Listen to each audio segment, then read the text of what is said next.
Catching up with the guy Nick Underhill talking New Orleans Saints here on OTB. Nick, obviously you've heard about the ESPN article that the Saints got the 32nd ranked roster in the NFL. We all know there's 32 teams. They were dead last. When you're watching that team, and you've watched the Saints for a couple of years, like, do you think that is factual? They have the worst roster in the NFL?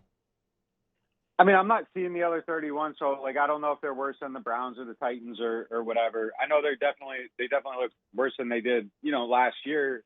You get into a training camp and Derek Carr's not facing a pass rush. He looks amazing. Like he's always looked great when things are perfect. It's things get messy. He doesn't look as good, but definitely.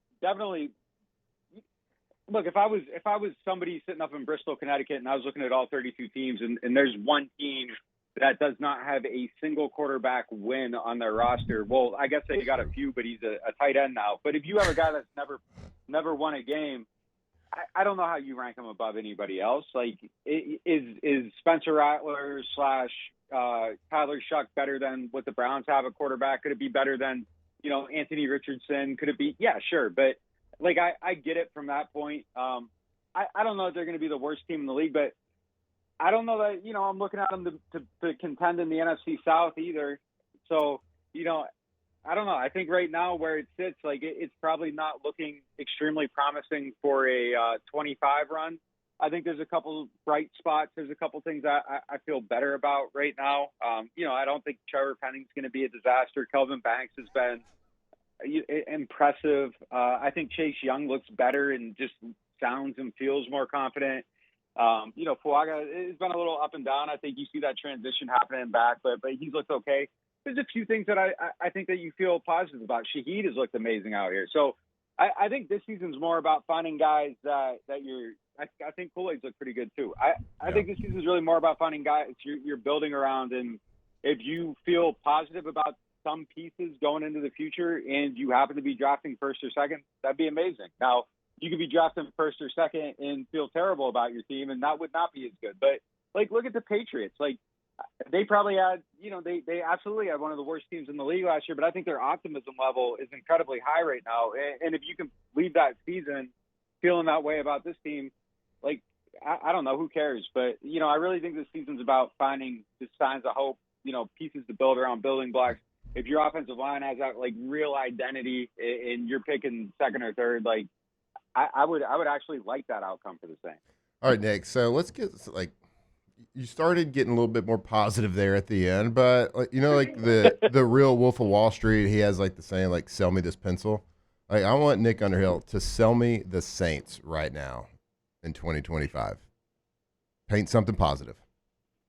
All right. I mean, I can't tell you to write a sentence, but hey, like, do you have anybody standing in front of you right now? Yep.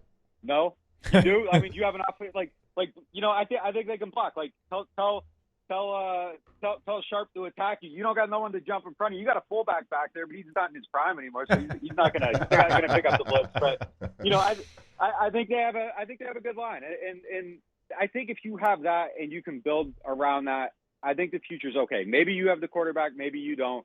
Your running back's about to be 30. Like that's not long term, but I think if you have that line, I think you have something, and I think Banks is going to be good. We know Fuaga's at least like a good starter. The ceiling might be higher on him.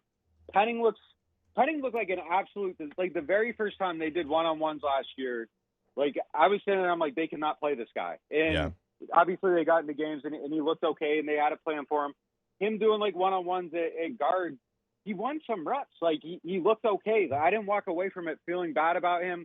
We've seen him get out in space and do great stuff in the run game. It's padless, but like just seeing him down the field as a force, like I think he could be an elite run blocker. So if your line is good, I'm okay with anything else being terrible because I think you have an identity and you have high investment pieces yielding a real return, and you can build around that. And if you got to go find another quarterback, well, you're starting out with good protection, and you're going to be able to accentuate his positives and put him in a position to succeed. So, I feel confident about that line right now. I mean, we've only seen one padded practice. I'm probably jumping the gun a little bit, but I mean, man, did you see Kelvin Banks just pancake Chris Rumph yesterday? Like the clip that was out there, like it was crazy, and he looks good. So I feel good about that. I think there's a lot of questions everywhere else, but I think there's real building blocks on that offensive line.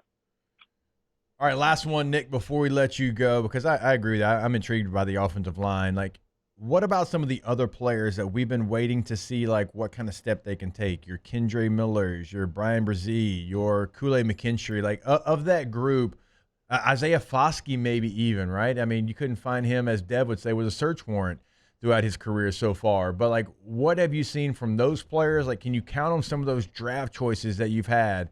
Because you're drafting the first, second, third round. You're expected to be a starter. What have you seen from that group?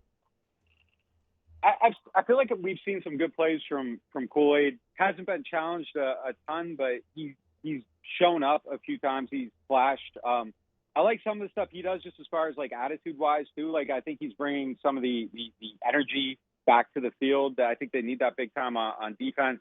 Like, when a running back, they'll get tagged down and they'll try to continue running to the end zone. Like, Kool-Aid's the guy that chases them down and punches the ball out. And right. I think they need some of that energy on their defense, and he's bringing it. Brzee's looked okay. Like, I think I want to believe we've seen some steps forward in the run game. I've seen him stop a couple runs a few times. They have been against Penning, and I don't know what the calculus there is of is it Brzee getting better? Is it Penning still figuring things out? Is it a little bit of both? So we'll kind of see how that comes. But I think he's a guy that is really interesting, though, because, like, if he does take the next step there, like, he could potentially become another one of those, like, huge building blocks. And he probably doesn't get talked enough. Like, 7.5 sacks for a defensive interior player is a crazy number. Like, if the run game just gets to, like, okay, right, I think you have a guy that you can build around it at that position.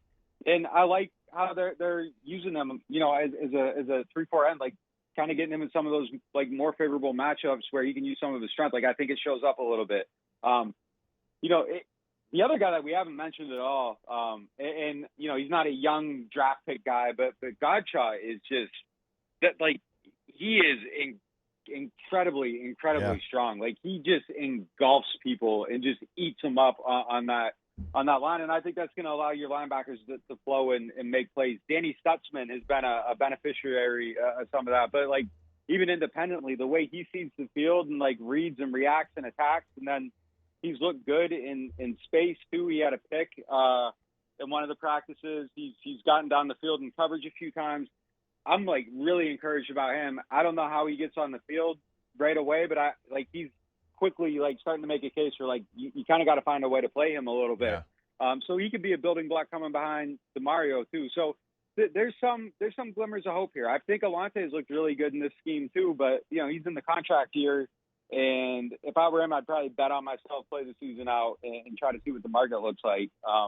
So I don't know, like, how that factors in long term, but I think it's agreeing with him quite a bit. Like, they're getting him in that dynamic role out of the slot, blitzing a lot. Like, he looks good. He's flashing every day. All right, there he is, our guy, Nick Underhill, neworleans.football. Nick, I will be in Metairie tomorrow. Hopefully I can run into you, say hello. Looking forward to that, and we always appreciate the time, sir. Yeah, bring a sweat towel, man. It's brutal out here. Oh, love to hear that. Thanks for that.